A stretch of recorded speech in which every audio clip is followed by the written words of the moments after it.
That is really good. What, the Carbon Freeze? That is yes. You've had that before? That and also I've had it before, and also had the hyperdrive, Yeah, he raved about which the is photo. which is I which saw is the really little good. thing about I saw it like how it's like all frozen and you see like the little popping bubble things. That looks so cool. What is up, YouTube? Hello, everybody, and welcome. We're about to get started here in just a little bit. Just waiting on Nicole. How you guys doing? Thank you so much for tuning in tonight, this evening. If you guys are following us, please follow us on all social media, which is on Facebook, Instagram, and right here on YouTube. Because next week, guys, will be our oh boy, Mike. What is what's happening next week? Do you know what's going on next week? Because I do not know what's happening next week. What's going on next week, man? Oh, for the life of me, I can't I'm having a hard time remembering. Oh, is joining the call. Hi, Nicole. Hey, Nicole, Hi. do you remember what we're having next week? The anniversary, whatever show. That's right. Yes. Yeah, it's our anniversary episode. So, for all of you guys on YouTube, thank you so much for following and supporting the show. This means a lot to all of us. And if you guys can, uh, just keep supporting the show. So, subscribe to all of our Facebook, subscribe to all of our social media, which is on Facebook, Instagram, right here on YouTube, which we do go live every single Wednesday night around 9 o'clock. So come on in, join the fun, and we're gonna have some. We are going to have some. We're gonna have some fun We're tonight. gonna have a time. Yeah, and if you guys want to, Nicole, Mike, and Jen. I mean, Jen is not with us this evening because she's not feeling well. So you have you have the three of us tonight. And guys, if you want, you guys can dress up next week. I will be dressing up next week. I'll be dressed up as Mr. Indiana Jones. So yeah, gotta look snazzy for get that nice brown fedora going. Love Uh, it. tonight's episode, guys, is we are going to talk about pretty much what's happening at the theme parks. Give you guys on a look on what's happening at the Florida theme parks, and we're also going to let you guys know uh, for ride of the week. That is going to be a little surprise for you guys because it's based on one of my favorite attractions that's no longer with us, but it is an awesome attraction. And you guys do not want to miss out on that. So with that being said, guys, we're actually going to go ahead and get started right about. Well, let me finish doing what I'm doing, and then we can get started. God dang it. Okay.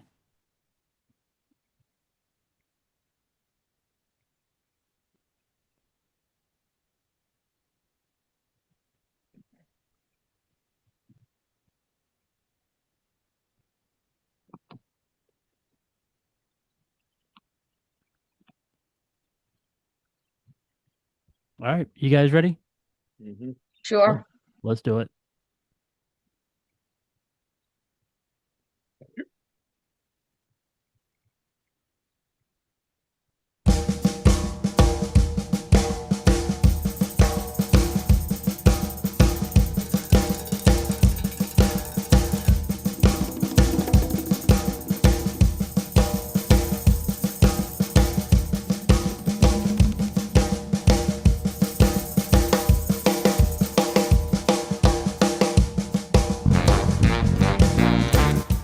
That's right. You guys are listening to Remy's Roundtable, the Florida theme park podcast. What is going on, everybody, and welcome. We do have a great show for you guys. First up, we do have the latest theme park updates. Then we do have this week in Disney history. Follow that, we do have Ride of the Week. We have Mike's Munchies, and we'll wrap everything up tonight with Getting Nerdy with Nicole, and I believe it's based on the certain types of roller coasters. So, welcome to the show, everybody.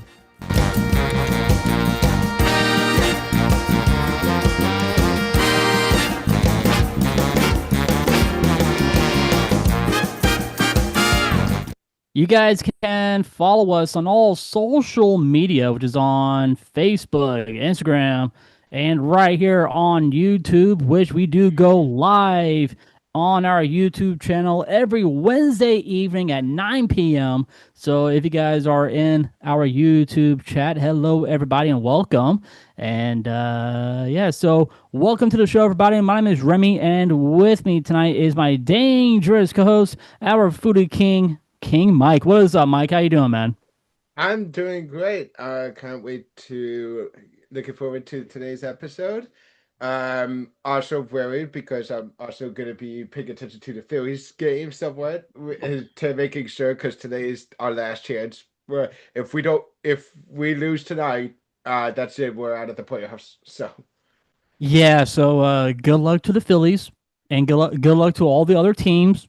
But this is why I don't.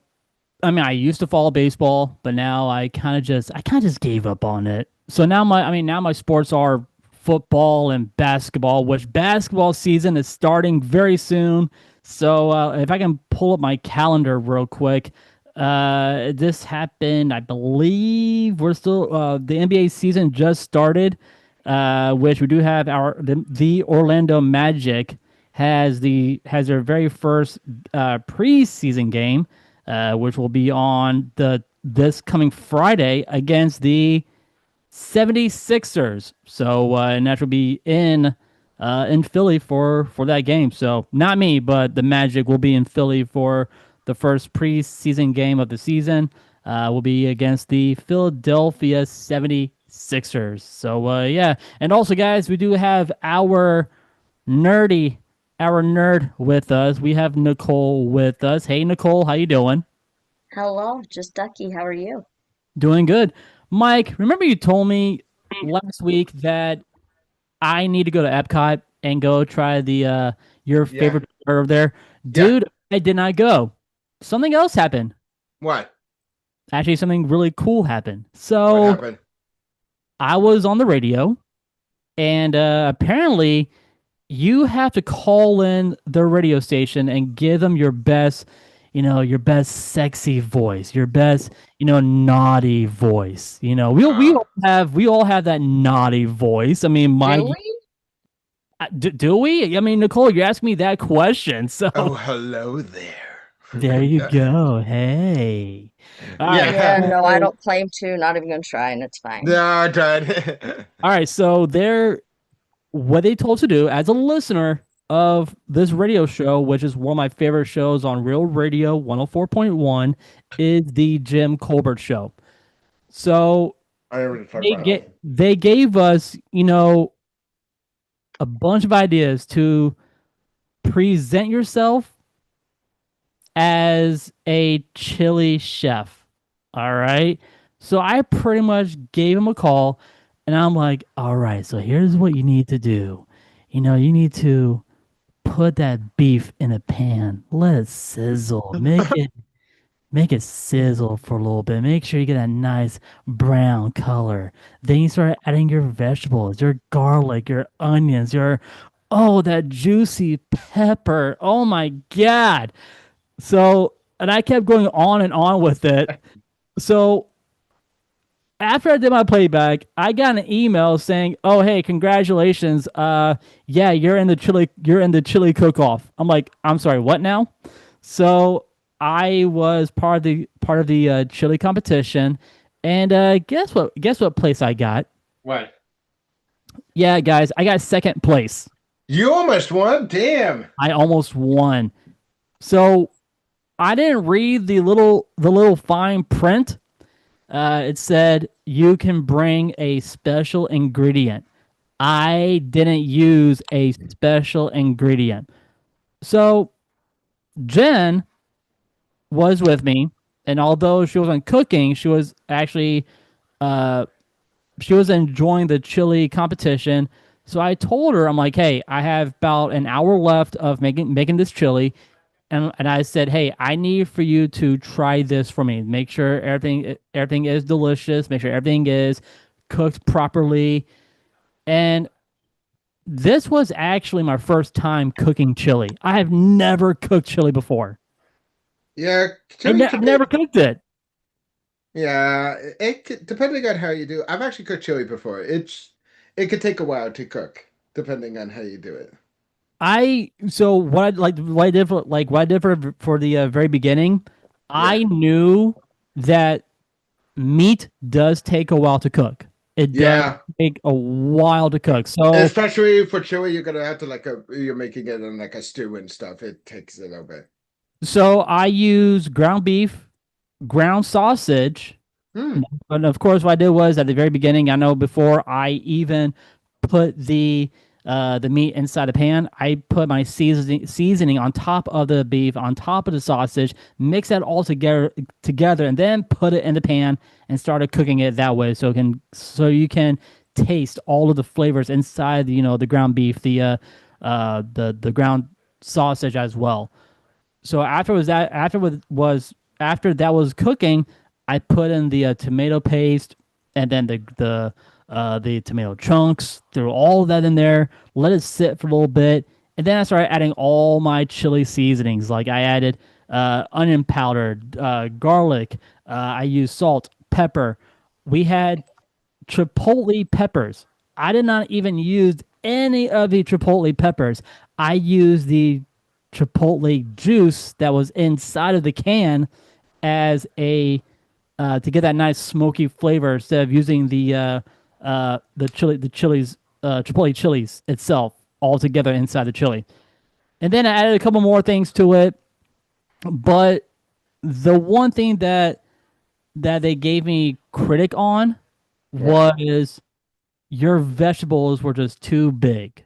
And that was the only exception. That was the only time, the only critic they gave me was the vegetables were just too damn big. Damn. But hey, your boy got second place. So what's up? Nice. Nice. What's up? Yeah. So we talk about food.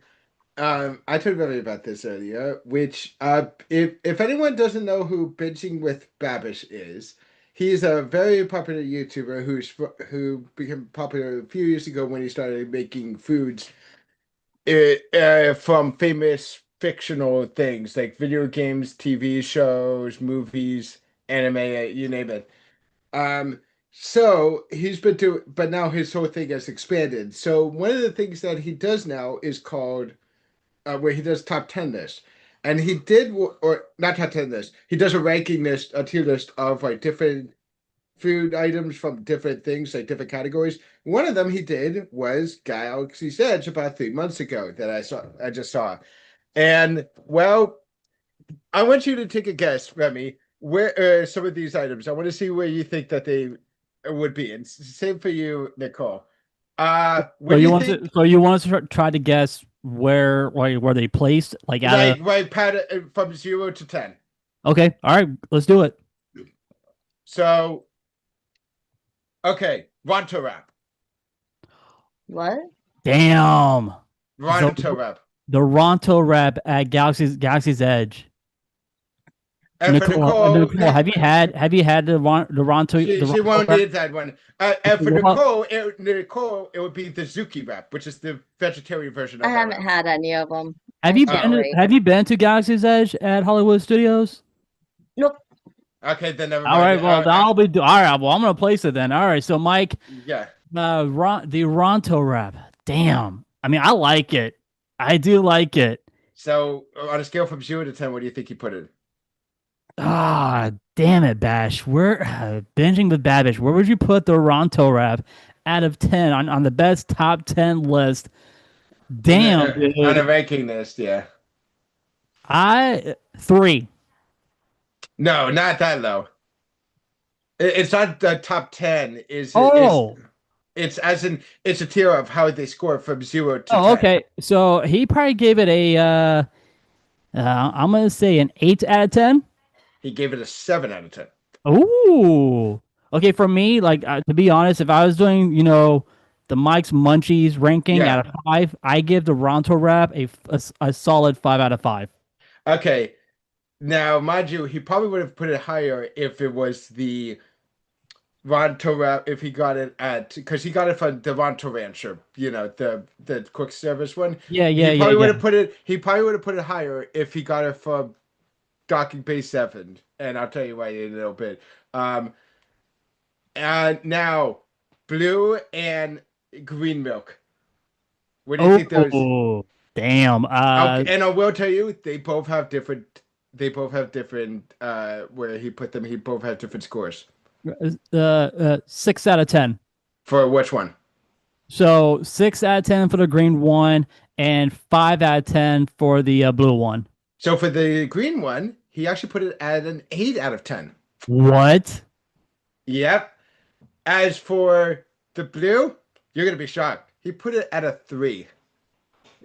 Yeah, I don't. Because it could. I don't blame him. I really don't. Yeah. Blaming him, He said, giving him that low score.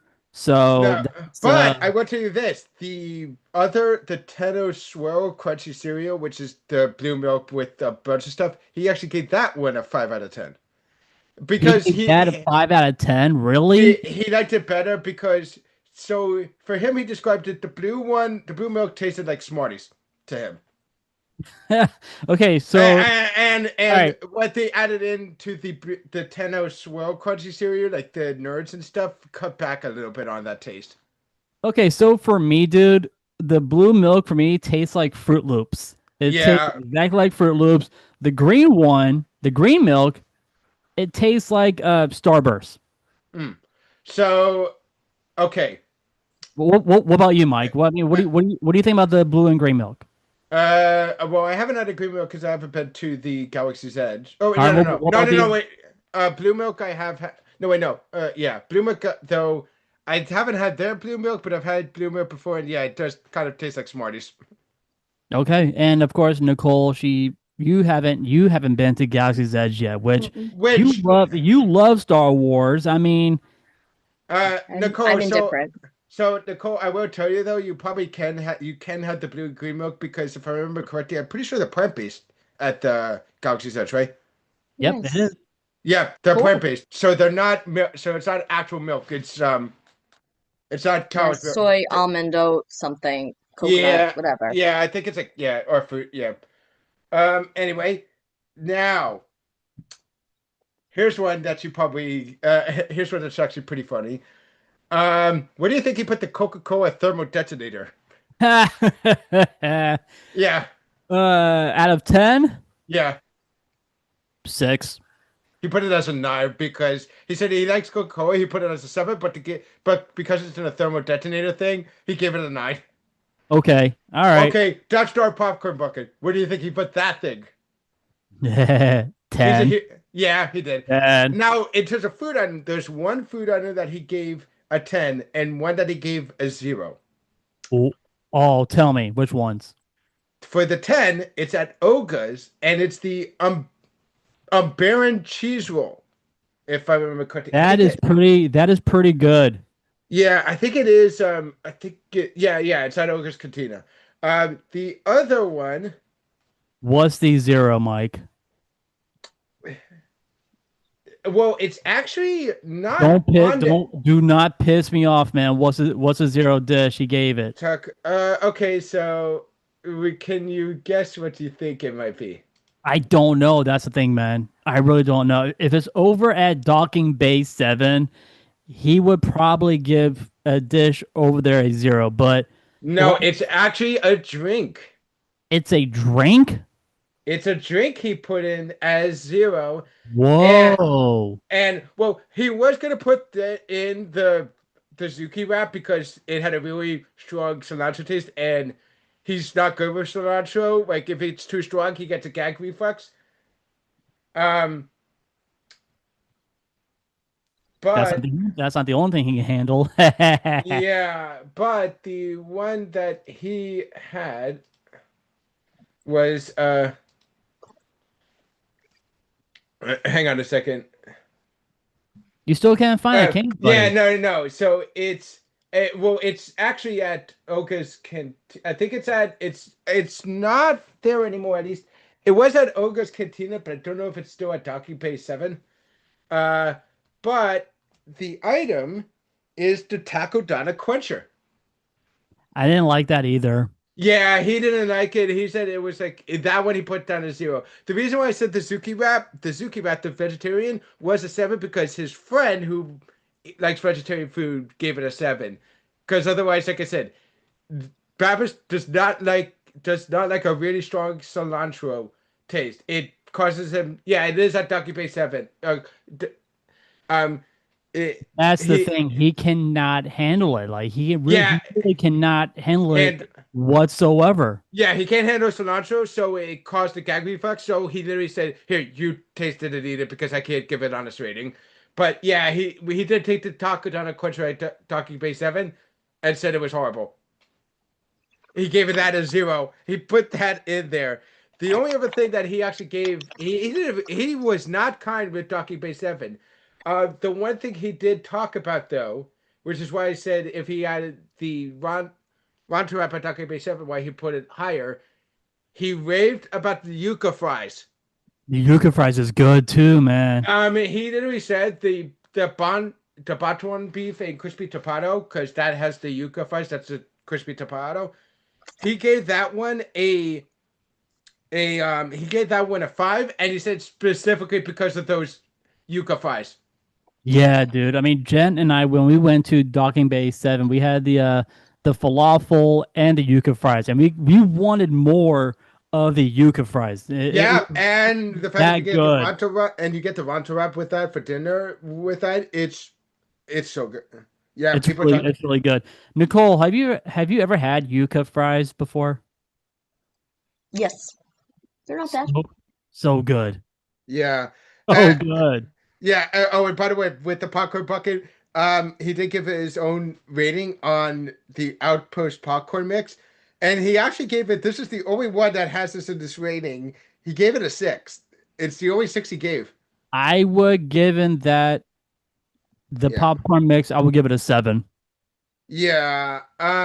But he did say like he really raved about Oga's Cantina bar, like the things that he had there. Like besides the he did have a drink that's technically not there anymore, which is the Surabad Valley Harvest Brew. I think it was only a limited time thing. If it, which was it was a beer, but I think they changed it. It's not on there anymore currently on the menu, but it was there during 3 months ago. And he gave that a 7. But the other thing he did, he had one of each of the snacks of that you get there. He gave the sampler a 8, and he almost gave it a 9 if it wasn't for if one of the bread crisp things wasn't too weird for him. He actually literally said, and I'm not joking this one, he said the pastrami that they served in the Happy sampler, which is just a meat and cheese sampler, Right. a charcuterie board. He says it rivals Cat's Deli in terms of how good it was. If you've heard of Cat's Delicatessen in New York, it's like a very well-known Jewish It's a very popular Jewish deli. deli Oh, that it makes amazing pastrami. And he said this one at Galaxy's Edge at Oga's Cantina rivals that. Um, he also gave the Batu bits. Actually, I'm pretty sure he gave literally he gave the Batu bits a.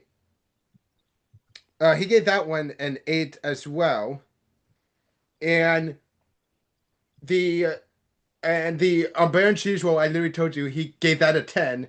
The lowest thing he gave was the Thuster roasted bantha flatbread. not That was bad. the, Not bad. that was the and that he gave that one a 7. He literally So ever go to Oga's Cantina? Yeah, that stuff is gonna be that stuff is gonna be that stuff is he definitely go there. Benjamin Pappas said it himself. Those foods are delicious there. Was that it for binging Yeah. with fish? All right, Yeah, cool. that's I'm not gonna go over everyone because he went over a lot of stuff, but I wanted to talk about those ones in particular because like some of those are definitely the most popular thing, and I needed to talk about the and I needed to talk about at least like Oga's Cantina with how good some of the stuff is there. All right. Well, guys, speaking speaking about, Oga's Cantina, Galaxy's Edge, guys, let's go ahead and jump right into it. It is now time for the latest theme park updates. And we are starting out over at the Magic Kingdom. At the Magic Kingdom, new themed cold brews. Do you guys like cold brews? Yeah. Mm-hmm. Like coffee, ice mixed in a blender. You get a frozen, cold brew. I think that's what it is, right? It's like a frozen. Is it frozen or not frozen? Not necessarily frozen, but like But it's Nicole, a different variety of coffee. Like you yeah, like usually it's cold, like iced so coffee. you That's good. so you like cold brews, right? Yeah. What do you usually get? I just usually make stuff. I mean, like I don't usually get it out. So Get you it don't have out. so you don't have like your very own like you don't have your very own Starbucks order or anything or your Dunkin' order. No. Nah. Okay, Mike. What about you? Do you have a Dunkin' order or a Starbucks order that you like go to every single time? No, because I don't drink coffee. Okay. Well, all right. So anyway, let's see. So yeah, new themed cold brews have arrived to give guests an extra boost of caffeine and creativity. The White Rabbit Honey Lavender Cold Brew is now available at the Cheshire Cafe. And check this out. And the epic cold brew spectacular can be found at the Golden Oak Outpost. Guests visiting the Magic Kingdom fireworks dessert parties at Tomorrowland Terrace can indulge in an expanded lineup of themed treats to enjoy during Happily Ever After. Featured desserts include the Star Command Mousse Cup, Under the Sea Cupcake, Dole Whip Pineapple Mousse Cup, Country Bear Cheesecake, Bayou Peach Cobbler, and the Mickey shaped fruit tart, each themed around a Disney story or attraction. Disney has also adjusted pricing across the parks. A single day tickets for the Magic Kingdom. Do you guys want to take a guess how much now a single day ticket costs for the Magic Kingdom? $105. Yeah, try $200. Oh, That Sorry, is just what was that? $200 for what? that is Mouse just, that is just for a single day ticket at the Magic Kingdom. A single day ticket is now costing $200 to go to the theme Okay. park. Okay, please. Okay, they need to comment with those prices. And and with the travel protection plan is now also $100 per adult. Yeah, so Disney jacked up all of their ticket prices. I'm actually gonna go through them tonight as well for Epcot, Hollywood Studios, and Animal Kingdom as well. But speaking about Epcot, we're actually gonna be moving on there, and Epcot is buzzing with updates.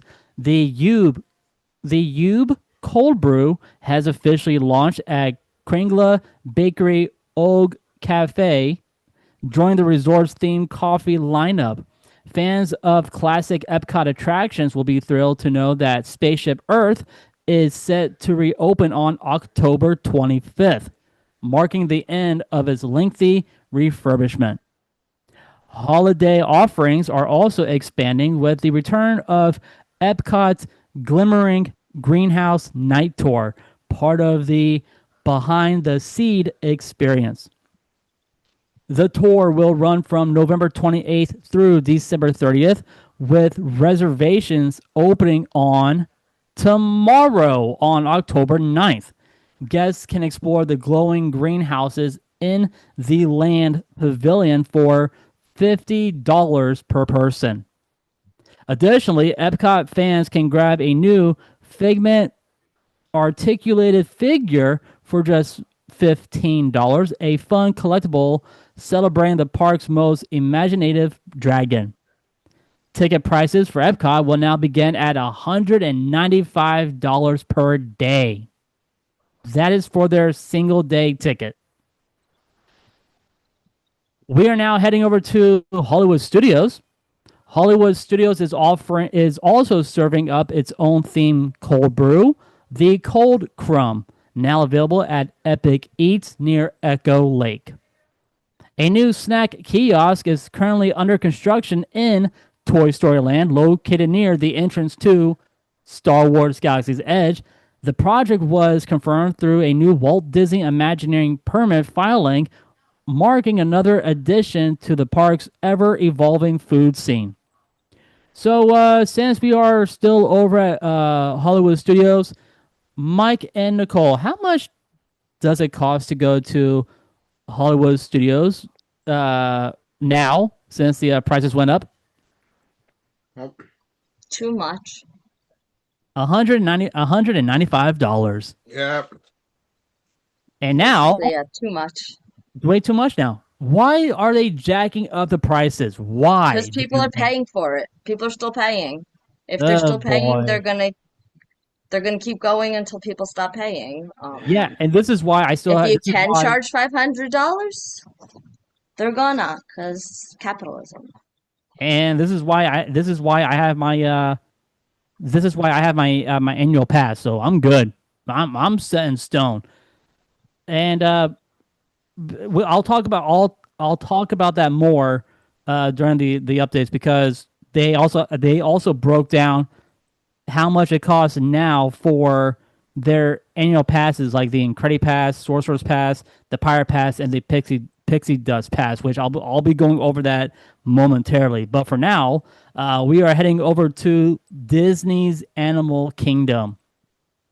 Animal Kingdom fans have several updates to note. The Harambe Market will undergo refurbishment ahead of a menu shift at Restaurantosaurus. Disney filed a new notice of commencement listing MLC theming as the contractor, with work continuing through May 29th of next year in 2026. Meanwhile, the Build Your Own Avatar experience in Pandora, the World of Avatar, has permanently closed, ending a long-standing personalized souvenir option. On the refreshment side, Animal Kingdom is now offering a cold brew option at Satuli Canteen as part of the new Disney World beverage rollout. And here we go, guys, for the single day ticket at Animal Kingdom will now cost you $175. So that's it for Animal Kingdom. We are now moving forward to Walt Disney World Resort and property-wide updates. Disney has introduced a wave of resort-wide news and merchandise changes. Guests can now grab the new Fort Wilderness One Happy Camper ear headband for just $35. Graphic t-shirt prices have also increased, now priced at $30 with a reduced More Magic deal, bringing them to $25 each when two or more are purchased.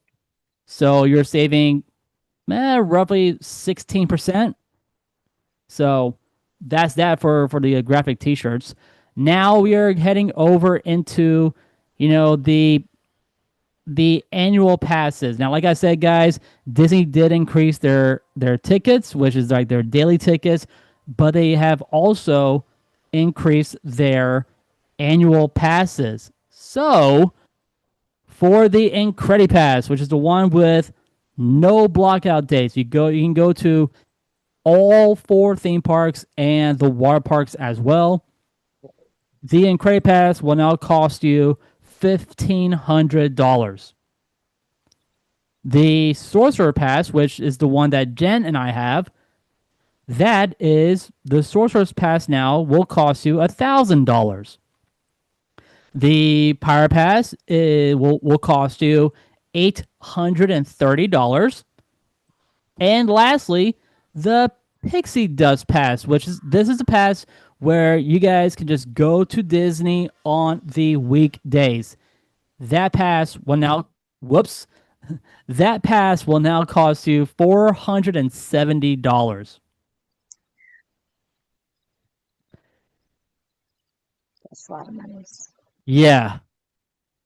For runners, the 2026 Walt Disney World Marathon Weekend medals have been revealed. Nicole, have you ever participated in the in a Disney marathon? No. No. Mike? No. No. I haven't either. Although I want to, just because I want the medal. That's all I want. I just want the medals. That's it. So we do have fair, valid. So we do have the medals, and there's going to be for the 5K medal. Pluto stars on the sci-fi themed medal. Chip and Dale will headline the mystery 10K medal. Donald and Daisy lead the romance theme half marathon medal. The full marathon medal will feature Mickey and Minnie Mouse as heroic adventures, while Goofy's race and a half medal honors his Aquamania persona. Completing all 4 races earns runners the Dopey Challenge medal, highlighting the full 48.6 mile achievement. Okay, 50 miles. Let's just think about that real quick. Combined, how many miles total do we have at all 4 Disney theme parks? Like square miles, or like, what do you mean? How many miles do we have? Well, you think about it. A full marathon is 48.6 miles, right? Okay. So what I'm trying to ask is that A, that's a lot of steps. B, 48 miles. I can probably do 48 miles with all 4 theme parks. Disney, Magic Kingdom, Animal Kingdom, Hollywood Studios, and Epcot. If I want to do it, I can do 48 miles with all 4 theme parks. Yeah. So technically, I've already done a marathon.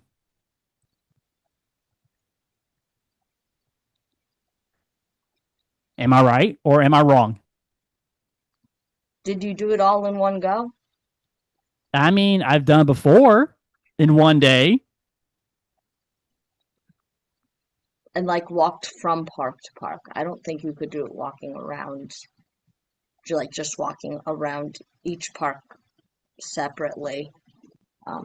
If you walked from park to park and you were doing it nonstop, but I'm guessing you were also stopping for rides, correct? Yeah, I was, Nicole. So, dang, you yeah, caught so me. That's not a marathon. Well, damn, Nicole, you caught me. All right. Technicalities.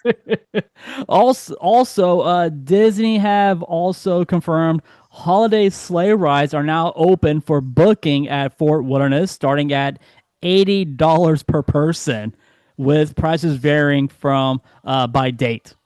And the Transportation and Ticket Center is undergoing pavement and railing refurbishment, and Maestro Mickey's at All Star Music Resort has received brand new flooring during its ongoing refurbishment.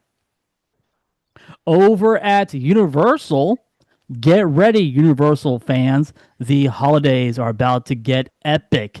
The holidays at Universal Orlando Celebration returns on November 21st through January 4th, 2026.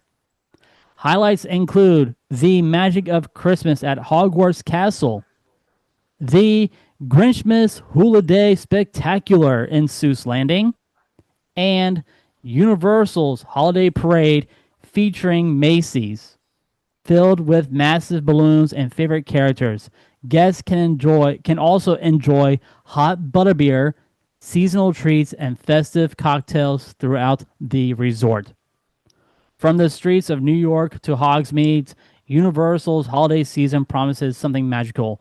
whether you're singing with the Who's or watching the snow fall over Diagon Alley. And not to mention that you guys will be able to see Hogwarts Castle light up at Islands of Adventure. Moving on to some Florida local news, and that is outside of the theme parks, Florida is buzzing with its own big updates. Well, when was the last time you guys went to Arby's? Many moons ago. I haven't really gone to there. You've never been to Arby's? No. Do you guys have an Arby's in Jersey? Yes. We have a lot. We have a lot of Arby's in Florida, right? You guys have seen Seinfeld, right? Putty Yeah. feels like an Arby's night. All right, so I love Arby's. I love their what is it? Their ham and cheese sandwich where the cheese just melts off the off the bun. I know it costs $10. It's delicious, but you can get you guys can also get chicken nuggets or chicken tenders, whatever. Oh no, Arby's is doing something completely different. It's a first of its kind. Arby's is debuting steak nuggets. Interesting. You heard me right. Steak nuggets. Available in 5 or 9 count portions with hickory barbecue sauce. The steak nugget sandwich features Havarti cheese, crispy onions, pickles, and mayo on a toasted bun, while the steak nugget bowl layers them over creamy mac and cheese with crispy onions. Oh my gosh. I think on Friday, I may have to go to Arby's and go get that. Just for an experiment. Just to see if I like it or not. Science. Exactly, Nicole. It is for science. So, I mean, I know Nicole, you probably won't have it, but Mike, yeah, would you like to have some steak nuggets?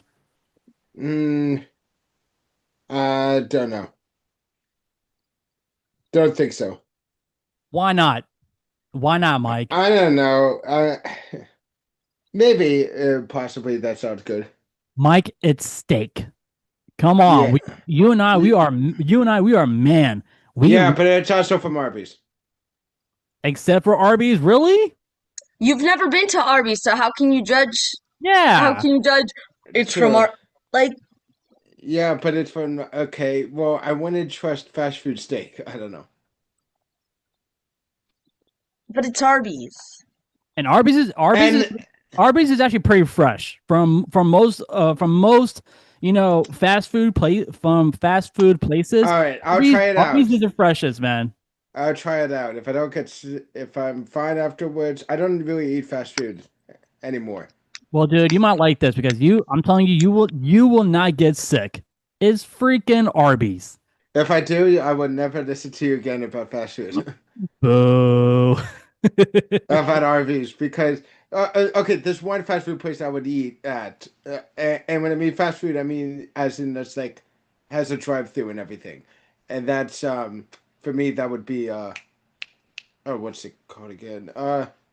Culver's, McDonald's, Chick-fil-A, Burger King. No, it's In-N-Out. Yeah, we don't have an In-N-Out here in Florida. No, but we're getting one in Tennessee, possibly. I am not driving all the way way to one Tennessee. while I was visiting my sister. Yeah, no. I mean, they're just opening. They're apparently planning to open some up on the East Coast, starting with Tennessee. I would definitely say that Subway is the better option when it comes to fast food.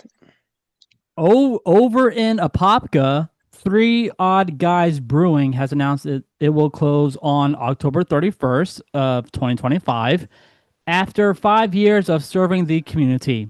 Similarly, longtime favorite Post Time Lounge Cafe and Patio in Seminole County will close on November 2nd, 2025, marking the end of an era for local patrons. Now, I've been to Post Time Lounge. That is where I did trivia with the 5 Minute Professor, and it is an actual establishment, a long establishment here in Florida in Seminole County, and they had the best pizza there, the burgers, uh their Cuban sandwiches were actually pretty good there, and it was actually really well priced out. But the manager and the owners of this company, they said it's just time for us to shut the doors. So I might go probably maybe next week or the following week before they close. I might have to go out there one last time to Post Time Lounge, cafe, and patio. So to give them my farewell. So yeah.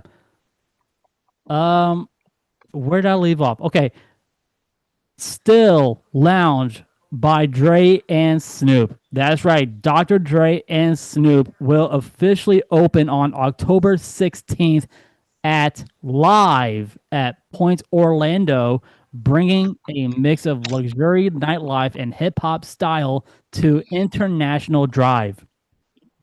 Interesting. Yeah. And Nicole, that's close to Jewel Nightclub. That it is. Quite close. Yeah. I might have to go. I might have to go to the Still Lounge by Dr. Dre and Snoop Dogg. Yeah. Just like you were gonna come to Jewel, right? I've Hey, been so busy. Nicole, by next August when I will be down there, I'll force him. Okay. He will. He will. Other Florida developments include the opening of a new pedestrian bridge at the Orlando International Airport, improving guest access and flow. In Tampa, Amazon's delivery drones are now operational, signaling a new era of high-tech logistics. So they have drones now in Tampa. We don't have any Amazon drones in Orlando. That we know of. Do we want them? Do we want them or not? I mean, I don't know. It's in Tampa already. Mike, please tell me, do you guys have any Amazon drones in Jersey? I don't think so. I haven't seen them or That we know of. Let me check. Nicole, do you want to take a guess how much these drones cost?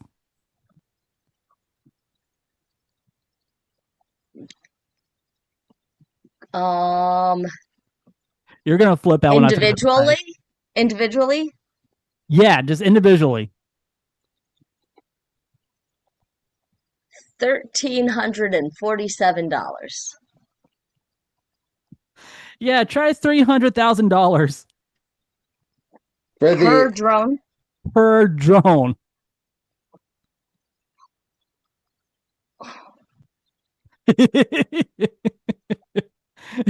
Yeah. So, according to delivery things, there's a few of them. You guys have a few of them already in Jersey? No, not in Jersey. There's only a few locations. Oh. So they could do so much more with that money. I know, but it's Amazon. It's Jeff Bezos. So, pay for housing developments for the homeless. I know. Except for that wouldn't be for him. That would be our government doing that, but they don't.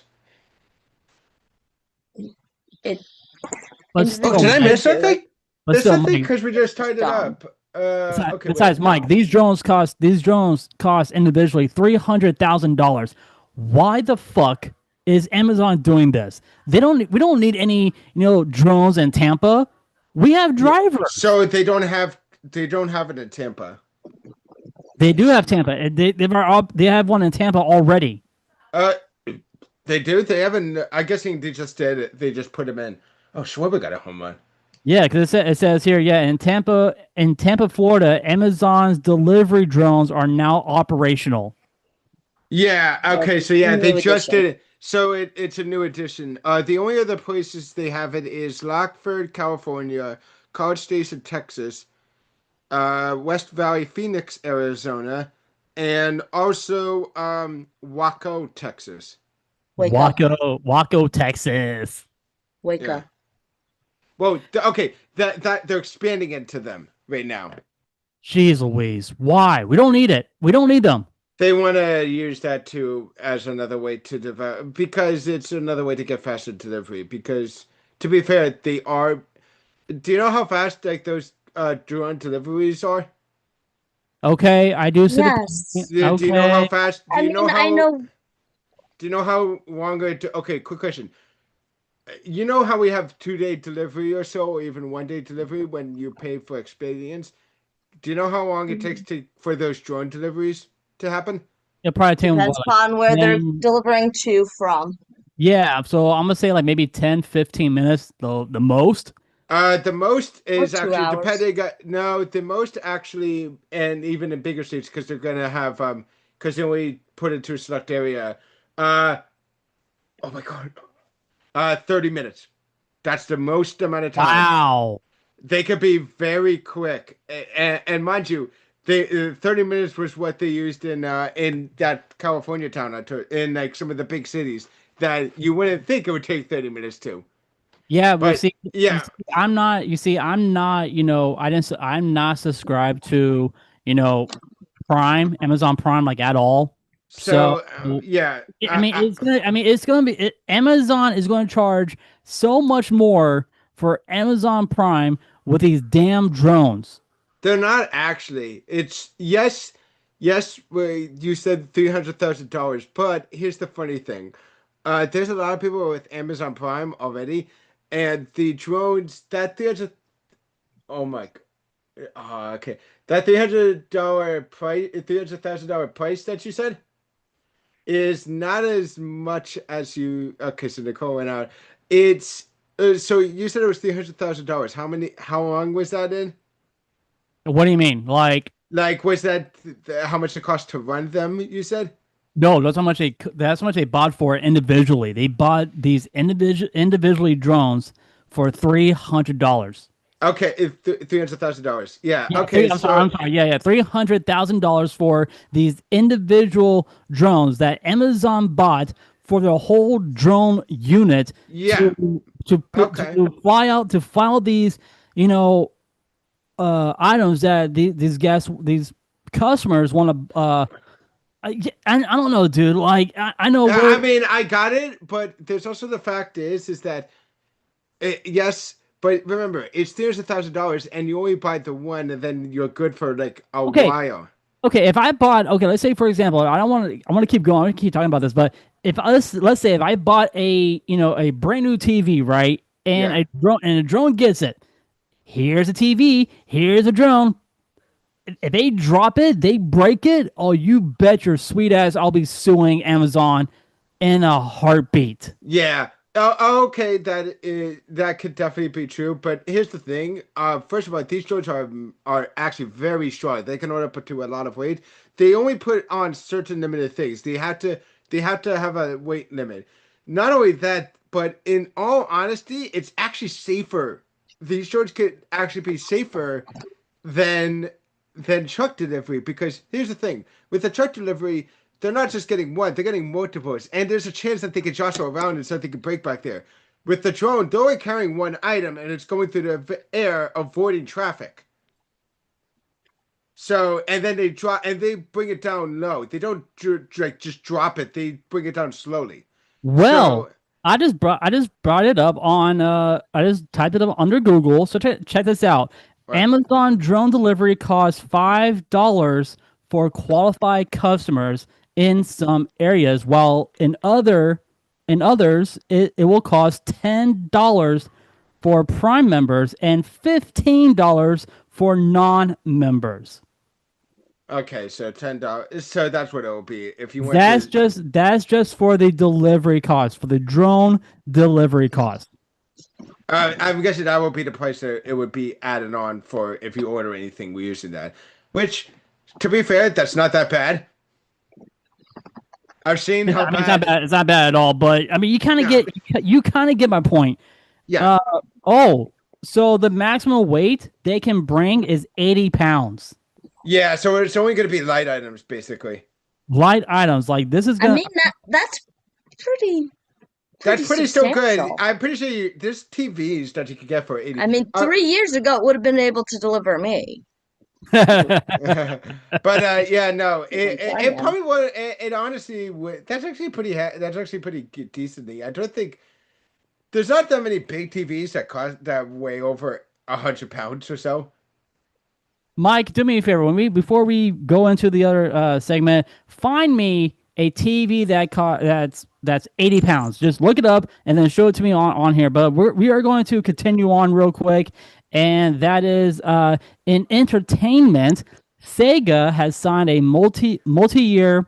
I'm sorry, has signed a multi-year partnership with the International Olympic Committee to bring Sonic the Hedgehog into upcoming Olympic merchandise and also their events.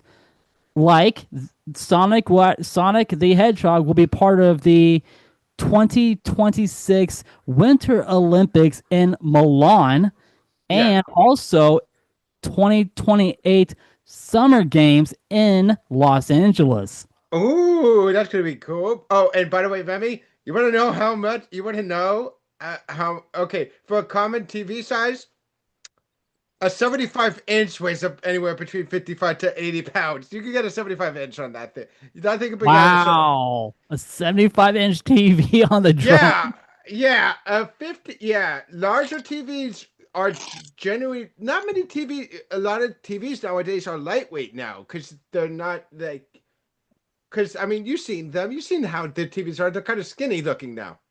Yeah, they are. They are. Let's see what else we have to wrap up the latest theme park updates, and that is sports fans have reasons to cheer. The Orlando Magic will appear in 14 nationally televised games during the 25-26 NBA season, following the NBA's new $76 billion media deal. And lastly, now guys, I am looking forward to this movie coming out on July 31st, 2026. I am talking about the new Spider-Man movie, Brand New Day. Yep. And that will do it for the latest theme park updates brought to you by our good friends over at the Magic Kingdom Company. So do me a favor. Magic Kingdom. No, I'm sorry. I'm sorry. If you guys can, do me a favor. Head on over to the Magic Candle Company. Use our code Roundtable19 at checkout for your lovely discount. All right, guys. Let's go ahead and do it. I know Jen isn't here, but you know what? I'm here, so I'm gonna go ahead and do it. Guys, it is now time for This Week in Disney History. So on October 8th, 1957, on this date, the Maxwell Coffee House on Main Street, USA at Disneyland officially closed. This charming coffee spot served as one of the park's early gathering places, offering guests a taste of Americana and comfort in Walt Disney's brand new kingdom of imagination. Its closure marked one of the first major transitions in Disneyland's evolving food landscape as the park continued to refine its offerings to meet the growing expectations of visitors from around the world. Fast forward to October 8th, 2003, and Disney fans were treated to something entirely different but equally magical. The grand opening of Mickey's PhilharMagic at Magic Kingdom in Walt Disney World, replacing The Legend of the Lion King. This 4D musical experience brought audiences into the heart of Disney's most beloved animated films. With Donald Duck as the star and occasional troublemaker, The show blended classic Disney songs, stunning visuals, and immersive effects that made it an instant hit among guests of all ages. On October 9th, 2005, the Playhouse Disney lineup grew stronger with the premiere of Little Einsteins. On October 10th, 1952, Halloween came a little early when Disney released the Donald Duck cartoon Trick or Treat. This short film featured Donald's mischievous nephews, Huey, Dewey, and Louie, along with Witch Hazel, who uses a bit of spooky magic to teach Donald a lesson in generosity. The cartoon has remained a seasonal favorite, often reappearing in Disney Halloween specials and fan marathons every October, which I will be watching that maybe tomorrow. So who knows? Jumping ahead to October 10th, 2013, ABC premiered Once Upon a Time in Wonderland, a spin-off of the hit fantasy drama Once Upon a Time. On October 11th, 1955, Disneyland made history again when it introduced its now legendary ticket book system. Guests could purchase books containing A, B, and C tickets, each corresponding to different levels of attraction experience. Yeah, I was right. Levels of attraction experiences. The following year, the D ticket was added to include newer and more exciting rides. And in 1959, the famous E ticket arrived, representing the park's most thrilling attractions like Matterhorn bobsleds and submarine voyage. The term E ticket ride became part of American pop culture, symbolizing the ultimate Disney adventure. The ticket books remained in use until 1983, when Disneyland and Walt Disney World switched to the all-inclusive passport system that allowed unlimited access to the rides. On October 12th, 2007, Disney Channel premiered Wizards of Waverly Place, starring Selena Gomez, David Henry, and Jake T. Austin. Set in New York City, the show followed the Russo family, a trio of siblings trained to become wizards while juggling school and teenage life.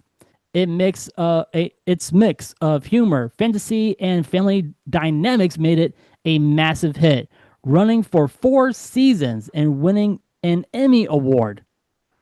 The series also spawned a TV movie and remains one of the most iconic Disney Channel shows of the 2000s. On October 13th, 2000, just in time for Halloween, Mom's Got a Date with a Vampire premiered on the Disney Channel. The film starred Caroline Rhea, telling the story of 2 kids who set up their mom on a date only to find out her charming suitor might actually be a vampire. The mix of humor, suspense, and spooky fun made it in an instant Halloween classic and a nostalgic favorite among Disney Channel fans today. And lastly, on October 14th, 2000, Disney expanded its animated universe with Buzz Lightyear of Star Command, a spin-off series from Toy Story. The show explored the intergalactic adventures of Buzz Lightyear and Star Command as they battled the villainous Emperor Zurg. Featuring Patrick Warburton as Buzz Lightyear's voice, the series offered fun, action-packed stories and gave fans a deeper look into Buzz's heroic persona beyond the Toy Story films. And there you guys have it. That was this week in Disney history. All right, guys. So with that being said, It's time for our favorite segment on the show. It is now time for Ride of the Week. So, last week, we ended up going to where? Pleasure Island? Yeah. Is that where we went Yes. last week? Mm-hmm. So, we are going to Epcot. And we are going to the Wonders of Life Pavilion at Epcot. Whoa. I am taking to you guys to one of my favorite attractions that I went to pretty much my entire childhood while my dad was still working for the company, and he took me uh to the show multiple times because it had the best AC, like the best AC unit in that building. Uh, this building also featured a simulator ride, but no, I am talking about Cranium Command. Mm. So, are you guys ready to learn about Cranium Command? Yeah. Sure. Have you guys ever been? Have you guys ever like seen Cranium Command, or have you guys like saw it like in person or saw it on YouTube? Not that I can recall. Okay, Mike, how about you, man? I actually have. You saw it on YouTube. I've been there because back when I used to go to Disney all the time. Oh, dude, this was back in the '90s, though. Yeah, it was up. It was available to 2007. Huh. Well, let's go ahead and dig in. So, let's set the stage. It's the late 1980s. Epcot Center, still in its edutainment glory, is looking for new ways to make science and health exciting. Disney Imagineering teams up with a group of creative visionaries to open an entirely new pavilion called the Wonders of Life, dedicated to exploring the human body. The Wonders of Life Pavilion opened on October 19th, 1989, which, coincidence, October 19th is the anniversary of Remy's Roundtable. Sponsored by MetLife and featured attractions like Body Wars, The Making of Me, and of course, Cranium Command. The entire pavilion was rumored to have cost around. Would you guys like to take a guess on how much did you guys think this entire pavilion cost? 20 million. 20 million for Mike. Nicole, do you want to In go higher? 89, we're gonna go lower. We're gonna say, Lower? Really? yeah, we're gonna say 18 million. So the entire pavilion cost $100 million to build. Oh, Damn. there. Yeah. With Cranium Command taking up roughly $10 million of that. A big budget for what was essentially a hybrid theater show and animatronic experience. This was during an era when Epcot wanted to make learning interactive, mixing humor, education, and impressive technology to inspire guests of all ages. So, here's the ride history and the storyline of Cranium Command. When you entered the Cranium Command queue, you were immediately greeted with tongue-in-cheek military posters as if you were joining the Cranium Corps.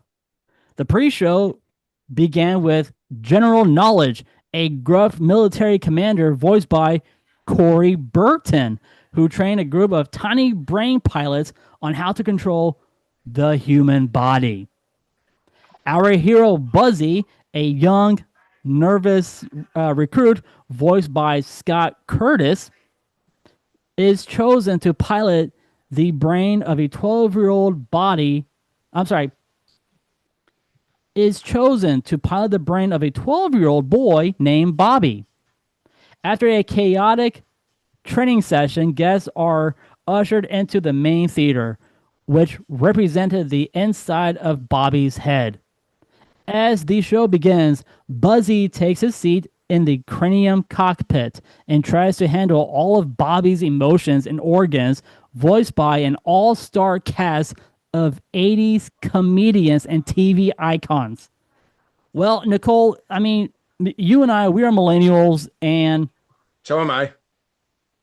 Mike, you're a millennial? I'm born in Barely. 94. I'm born in 94. It counts. Nicole, does that count? It's like cusp. Okay, Okay, millennials. so Millennials are any. Okay, it's at the tail end. It's anyone from 81 to 96. okay, so Mike Yeah, it's is at cusp, the tail. He is basically. at the tail. Okay. Yes, I'm at the tail end, but I count as a millennial. All right, so like I said, guys, this has a all-star cast. Nicole and Mike, you guys might know these people. So All right. playing the left brain is Mr. Charles Grodin.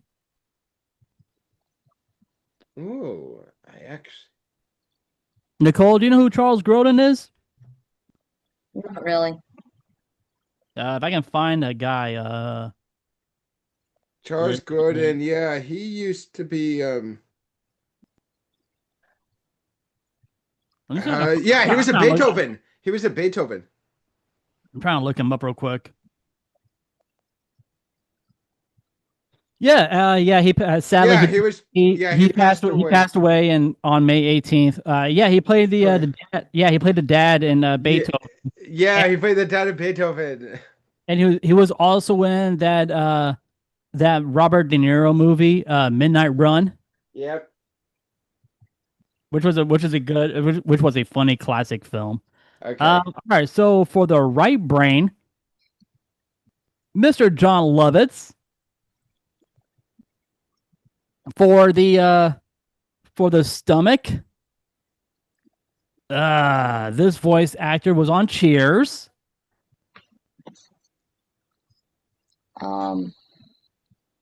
What's his face? He's in. He recently passed He's in away. all the. Yeah, he's in all the things. George Why am I Wendt. blanking? Yes. Yeah, Mr. George Wendt played the Anything that was coming to my head was Norm, and that's the character he's on Cheers. I believe so. yeah, so George Wendt played the stomach. The heart was voiced by none other than Mr. Dana Carvey from Saturday Night Live. Oh. And Very convenient. and Garth from Wayne's World. The adrenal gland played by Mr. Bobcat, which he was also in, Hercules. I believe he was the voice of either Pain or Panic. The bladder was voiced by himself, Mr. Peter Pan. Oh. Throughout the show, Bobby's emotions and physical instincts constantly collide: embarrassment, hunger, fear, and courage, until Buzzy learns to balance them all. The finale showed Buzzy earning his wings as a true Cranium commander. The ride, like Mike, what you just said, the ride officially closed on January 1st, 2007. Yeah. I was 13. I was 13. Wait, was that 13? Yeah. Yeah. When the Wonders of Life Pavilion shut down and Buzzy became a nostalgic memory for Epcot fans. Unfortunately, Nicole had to step out. Now we are getting into the Imagineering detail. Cranium Command was ahead of its time in both storytelling and technology. The attraction used 13 synchronized projection screens, allowing multiple body parts to interact in real time with the animatronics in the theater. The main Buzzy audio animatronic featured 65 motion functions for realistic movement, facial expressions, and even subtle head tilts. The pre-show animation was created by Kirk Wise and Gary Trosdale, who went on to direct Beauty and the Beast and The Hunchback of Notre Dame. The production design took inspiration from military training films and airplane cockpits, blending science fiction with comedy. The theater's Cranium cockpit was built to feel like a living, pulsing brain. The lighting and sound system even reacted to Buzzy's commands. Imagineers describe the project as the ultimate teamwork experiment, showing that even the smallest decisions in your head come from dozens of moving parts working together. The original Cranium Command concept began as a 1970s idea called the Head Trip, but Imagineering revived and reworked it for Epcot's educational focus. The general knowledge animatronic was later used for testing new servo systems at Imagineering headquarters. Buzzy's mysterious disappearance in 2018 caused a real-world Disney mystery. Fans speculated had fans speculated he'd been stolen, while others believed Disney quietly removed him from for preservation. The attraction inspired future human body-based Disney media, from Body Wars to Pixar's Inside Out. One of the writers of Cranium Command went on to work on Monsters Inc., citing the voices inside your head concept as an early influence, which, of course, we all know that is Inside Out. Now here are my final thoughts. Cranium Command might not have been the flashiest or most thrilling ride at Epcot, but it represented the heart of what made Epcot. It was educational without being boring, funny without being shallow, and innovative with losing warmth. Buzzy taught us that the human body is a team, and sometimes we all have to work together to keep things running smoothly. In a world where theme parks focus heavily on thrills, Cranium Command reminds us that storytelling and imagination are just as powerful. It's one of those rare attractions that connected humor, heart, and science in a way few rides ever could. And that's why, to this day, fans still say, "Long live Buzzy." And that will do it for Ride of the Week. But next week, guys, is our anniversary show on October 15th, and I chose this. Oh, well, wow, Nicole left. I chose Yeah, I said that. I chose this attraction. And guys, for our anniversary show, we are going to be talking about dueling dragons. Oh yeah. So if you guys can, please tune in to our anniversary episode, where during Ride of the Week we will be talking about Islands of Adventure, dueling dragons. Well, guys, Nicole left. We're not sure when she'll be back. But guys, let's get into it. It is now time for Mike's Munchies. All right.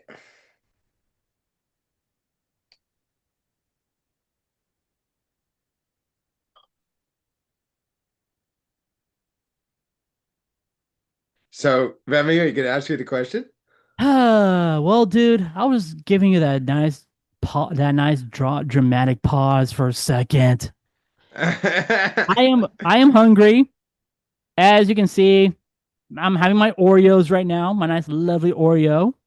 Oh, speaking about food, how did you handle, dude? How did you handle on Yunk? Oh, how you say it again? What's it called? Yunk what? Yunk Oh, Kapoor? Yunk Kapoor? Kapoor. Yom Kippur. I handled it fine. You handle it just fine. Yeah, I'm used to it. You're used to it. I have to do it once every year. Okay. Well, I'm very proud of you, man. All right, Mike. Well, you know the question. Where are we going? So we are going to a new restaurant called Kim. So we go to okay. I'm saying it's a new one, but no, we are going to the Swan and Dolphin Hotel to try out kimonos, which is That's over at the Swan and Dolphin, right?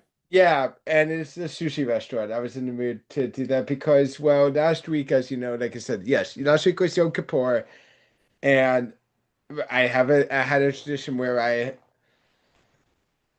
for Yom Kippur the night beforehand we always get sushi, so I decided to get decided this week I would talk about sushi.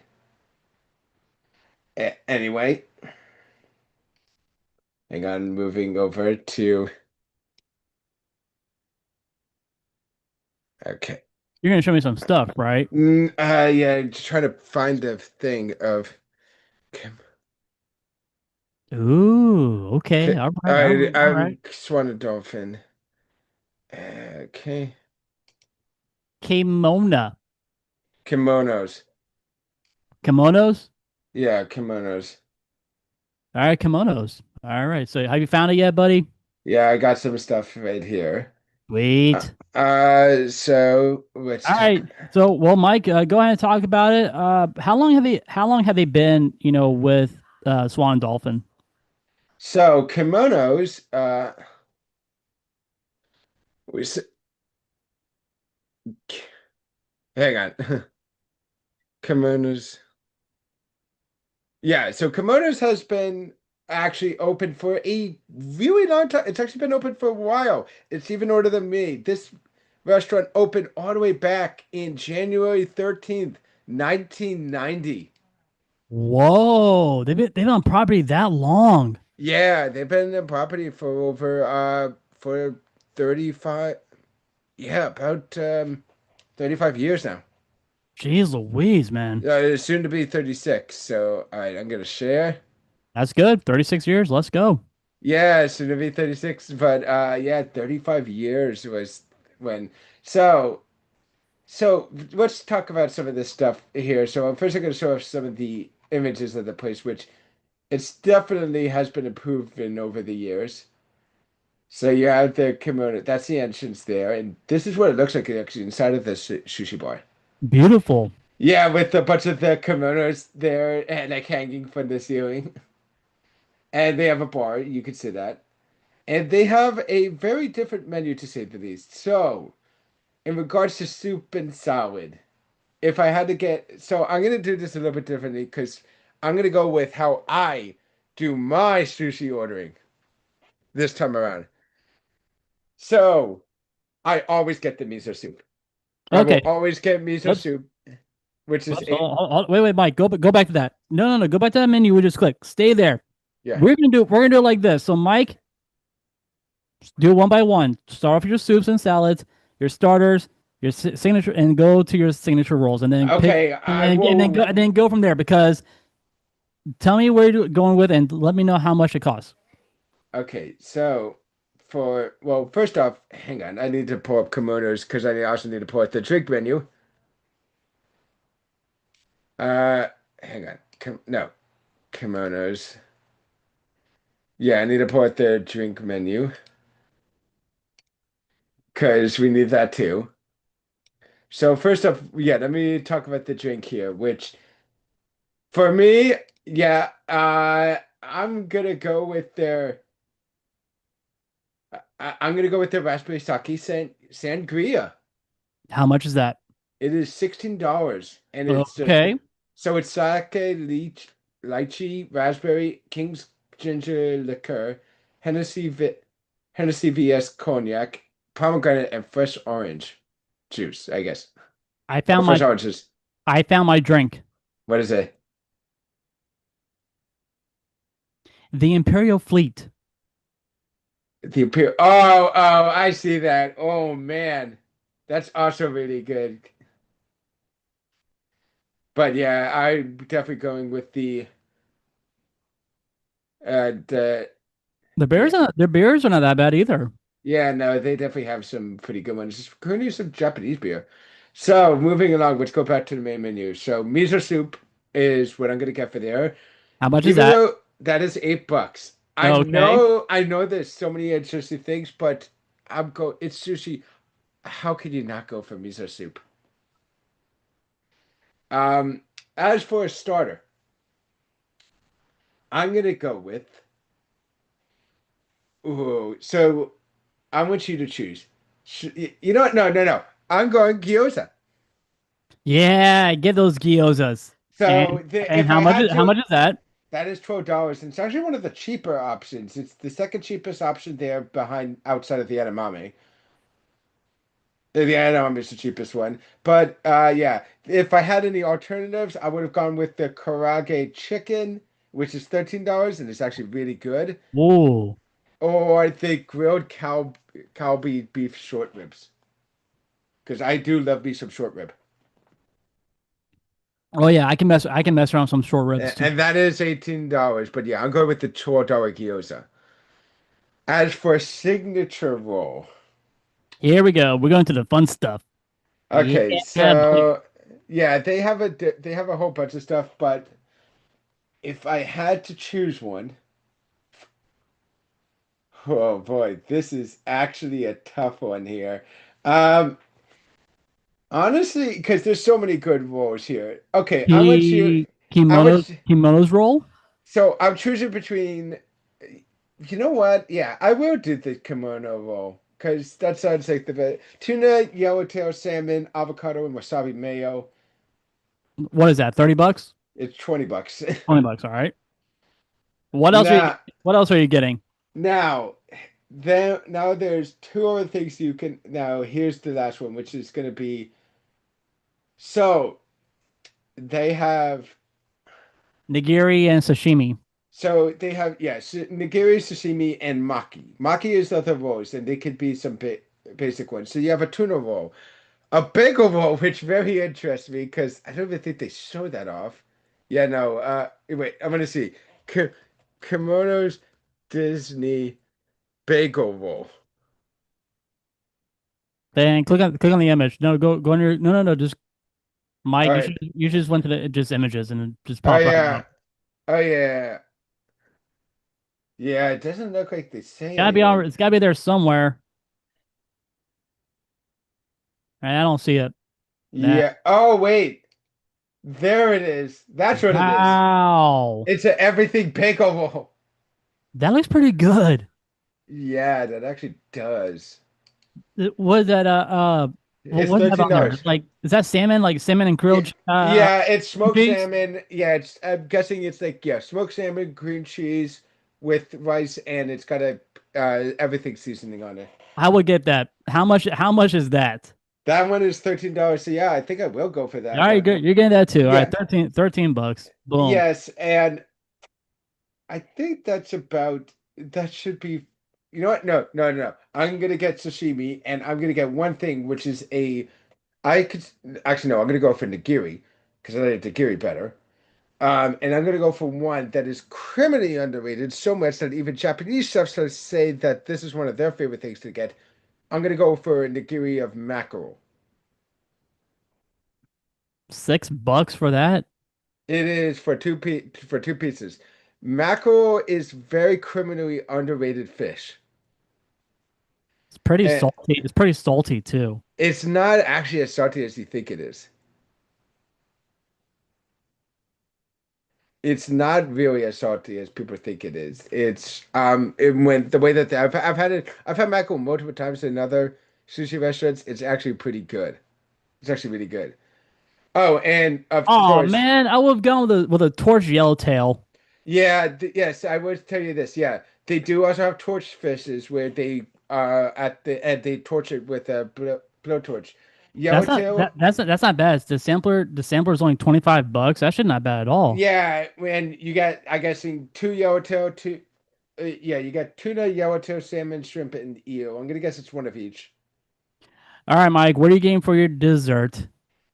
Well, they only have mochi, so yeah. What do you think? Which mochi should I go for? Because there are $6. That's for dessert. They have dessert there. Where? What is it Yeah, again? mochi.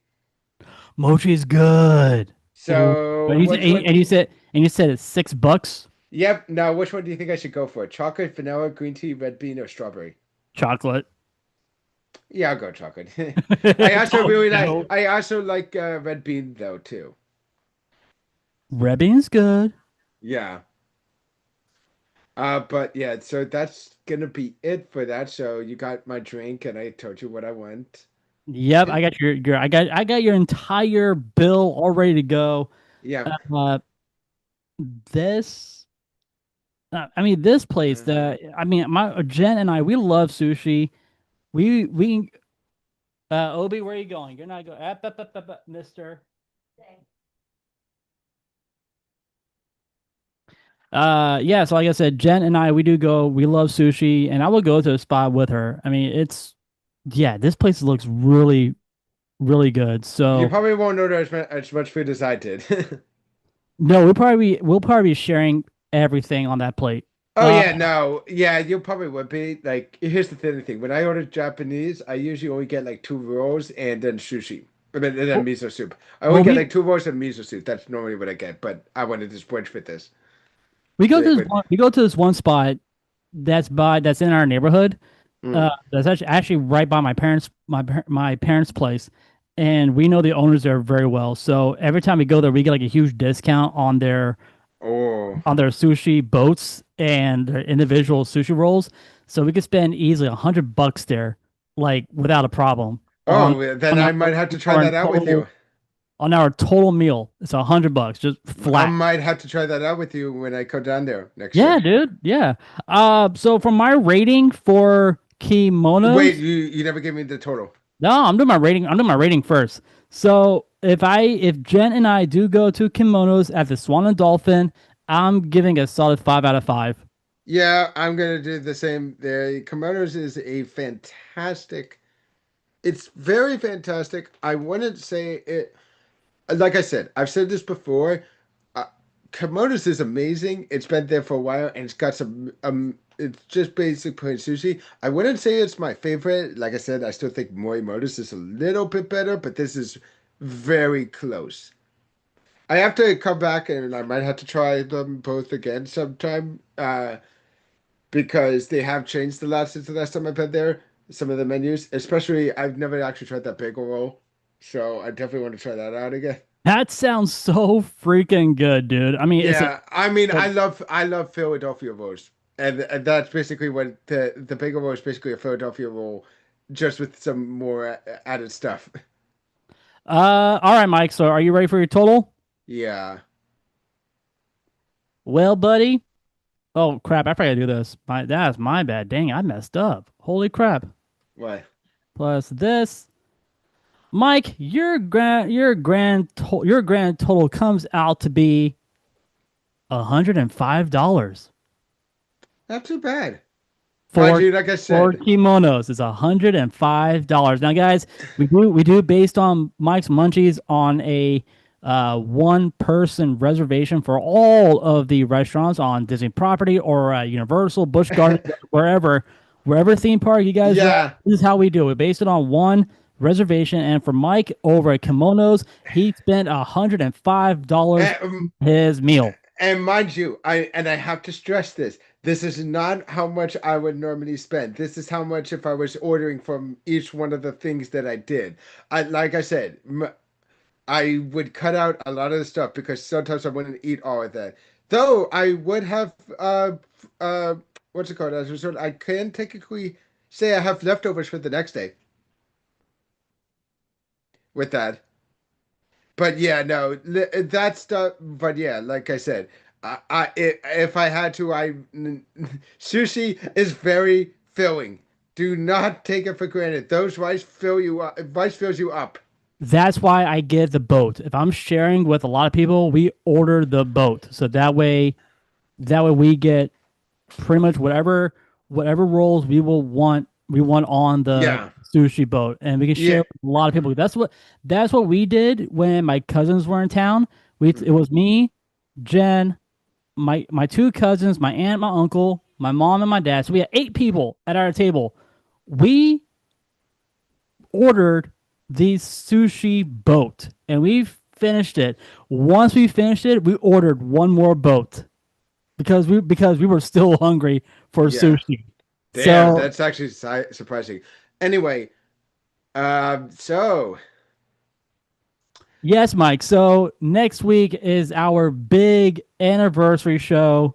what do you want me to do for next week's Mike's Munchies? Oh my gosh, dude, you're bringing back. I Well, want you to do it because it is the anniversary. It is your show, that's so true. I've been doing, ride the week on throwbacks. So, Mike, I have a throwback restaurant okay, what is that it? was on Disney property. What was it? I loved it because it had an arcade in the Hmm. building. Mike, you are going to talk about Pizza Planet at MGM Studios. Oh, yeah, that's no longer there anymore, Before right? before it turned into Rizzo's Pizza. Yeah. Well, Mike, you got some homework to do, buddy. But Mike, before we head off, please let everybody know what is your YouTube handle. King underscore Mike underscore X. Awesome. And guys, it's time for us to get up on out of here.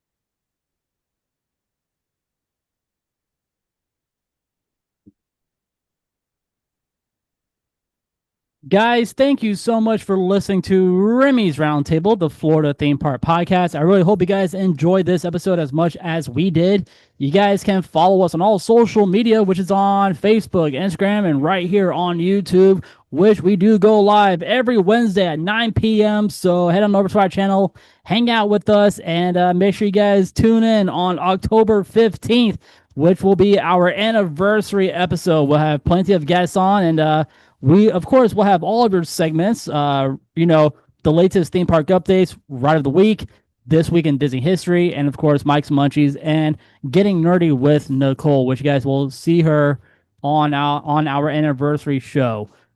If you guys need a candle for your home or for your office, head on over to themagiccandlecompany.com and use our code roundtable19 at checkout for your lovely discount. If you guys need a t-shirt for the theme parks, head on over to teepublic.com. That's tpublic.com. Pick yourself up a t-shirt, and that's how you guys can support the Roundtable. On the behalf of Mike and Nicole, guys, my name is Remy. Thank you so much for listening. We'll see everybody next week for our anniversary episode of Remy's Roundtable.